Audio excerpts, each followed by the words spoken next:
Oke, selamat malam. Perkenalkan nama saya 9 dan untuk malam kali ini saya mempresentasikan hasil proyek saya. Mungkin disclaimer terlebih dahulu, ini proyek sebenarnya untuk bulan lalu untuk remedial, dan ini sebenarnya udah dikerjakan dari bulan lalu, cuman lain dengan satu alasan dan berbagai macam alasan yang kemungkinan tidak bisa dikerjakan pada saat itu. Ini terbengkalai hingga 1 bulan lebih. Tapi di sini harusnya udah clear semuanya. Jadi untuk proyek kali ini saya namain dengan analisis kelangkaan air dikonsumsi.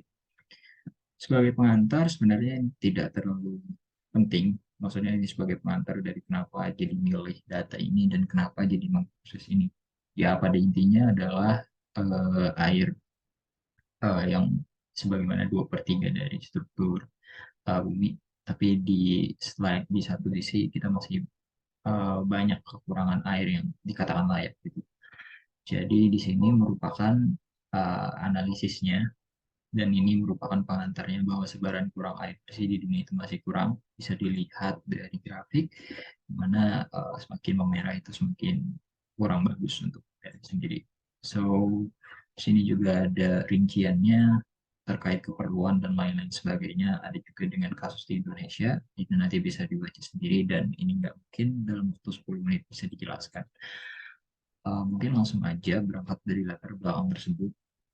Analisis ini memiliki objektif yang memastikan air tersebut layak minum atau tidak, karena air merupakan kebutuhan dasar hidup untuk beraktivitas atau kehidupan manusia, bahkan tidak manusia sendiri, untuk hewan dan lain uh, dan makhluk hidup lainnya.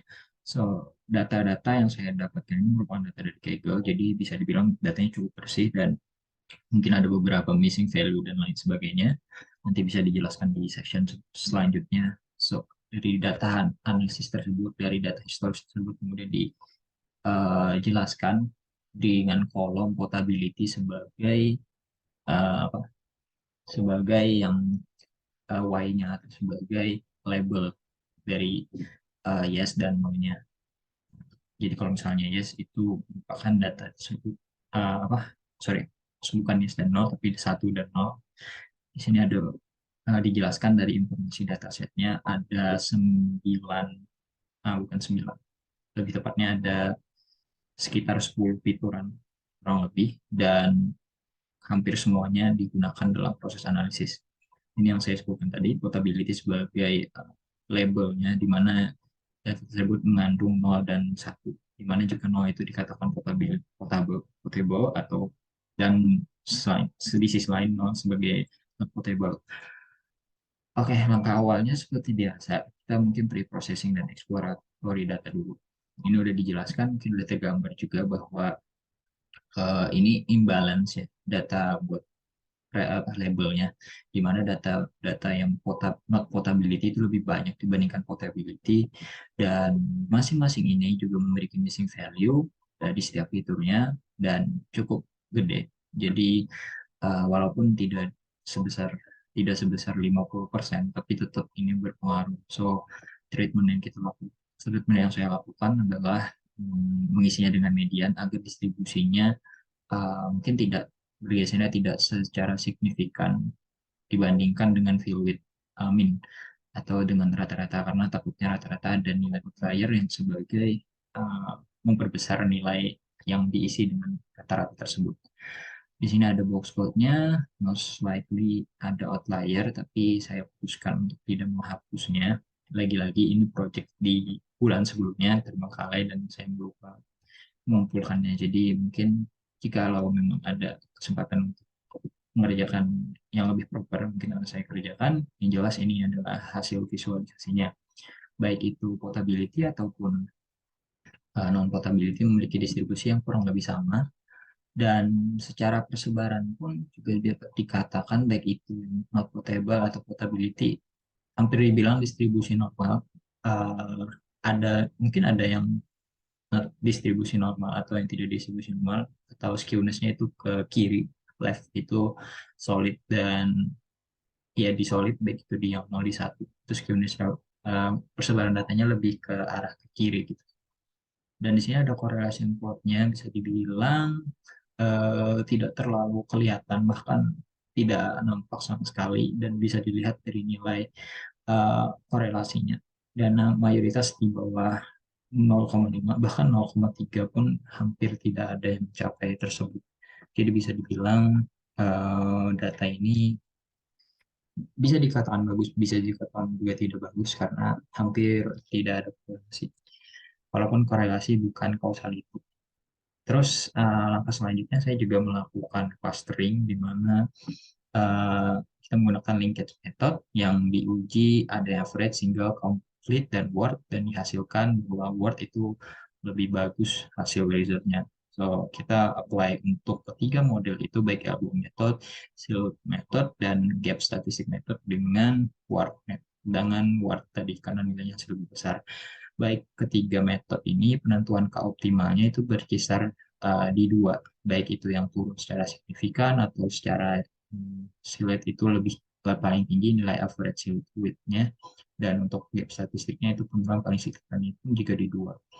Ini mungkin agak kurang ini juga, kurang redundant aja kerjanya, tapi balik lagi karena ini proses eksplorasi jadi tidak ada salahnya untuk melihat clusteringnya, karena sebenarnya clustering sudah dijelaskan oleh label tadi kan, udah dijelaskan oleh label dari portability-nya ada 0 dan 1, jadi sebenarnya tidak tidak terlalu perlu, tapi karena untuk proses project dan ini sebagai hasil eksplorasi jadi tidak ada salahnya.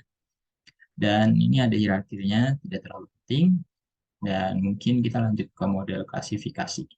Dan seperti biasa ini supervised machine learning, dan ini udah dijelaskan sebelumnya preprocessingnya kita fill mission. Saya maksudnya fill mission value, change data type, scaling juga, splitting data, train and test. Kenapa kita ada nggak valid? Nggak ada data valid karena ini nggak lebih project yang sebulan yang lalu, jadi masih banyak kekurangan. Tapi secara overall udah cukup oke untuk dilaporkan. Modelingnya kita ada compression key vault, kita menggunakan K-nya 10. Kemudian ada mendapatkan akurasi dan kita membandingkan error cukup dari berbagai algoritma yang saya gunakan. Ini ada model atau algoritma yang saya gunakan, ada logistik, KKN, kemudian SPM, supervector, ada kernel juga, kemudian decision tree dan forest. Bisa dibaca sendiri pro and cons-nya. Ini yang saya jelaskan juga dari calculation number splitnya 10, dan mungkin perbandingannya comparison dari model-model yang digunakan, akurasi yang paling tinggi itu dihasilkan oleh supervector machine. Nah, dari trainan tes tadi sebenarnya udah dijelaskan bahwa eh, ini merupakan berbagai macam komparasi dari model yang digunakan. Bisa dilihat bahwa supervector classifier itu memiliki nilai yang lebih bagus dan mungkin agak sedikit overfitting, dan ini belum saya lakukan kayak hyperparametric tuning dan lain sebagainya, dan ini juga masih dalam proses data yang imbalance, jadi bisa dibilang kemungkinan besar tren akurasinya pasti lebih besar, dan juga tidak melakukan fitur selection yang nantinya akan saya jelaskan lagi jika fitur engineeringnya gitu. Jadi tapi kesimpulannya bahwa supervector classifier untuk model ini dan untuk project ini itu paling bagus di antara yang lain dan lainnya. So, di sini ada fitur engineering dan kesimpulan bahwa kemungkinan kalau misalnya jika boleh membayangkan apa yang saya kerjakan di kedepannya, mungkin cross validation dalam New Forest, terus juga trik classifier, kemudian hyperparametric tuning, fitur selection ataupun membalancekan prediktornya di portability-nya, bahkan melakukan mereduksi fitur-fitur dengan melakukan PCA, fitur selection ataupun user, ataupun ada orang yang lebih expertise di dalam bidang ini dan mungkin mereka bisa kasih input apakah ini model ini. Sebenarnya ada sebenarnya ada input lain yang lebih bagus atau fitur lain yang lebih merepresentatifkan dari model untuk menghasilkan model yang lebih baik. Jadi kesimpulannya bahwa model terbaik dihasilkan dari supervector classifier disusul dengan random forest, walaupun random forest tadi sangat overfitting karena tidak ada hyperparametric tuning uh, dan apa dan lain halnya yang mencegah hyperparametric tuning. Mungkin juga ada model liket di sana, dan karena kebetulan dalam konteks ini saya mengerjakan di dua source, ada di Jupyter Notebook dan satu lagi di R, karena kebetulan ini project yang pengen saya kerjakan untuk dua sekaligus untuk kebutuhan kuliah dan untuk project di Pacman sendiri. Jadi dalam konteks tersebut, mungkin itu saja yang bisa saya sampaikan. Terima kasih atas perhatiannya. Wassalamualaikum warahmatullahi wabarakatuh.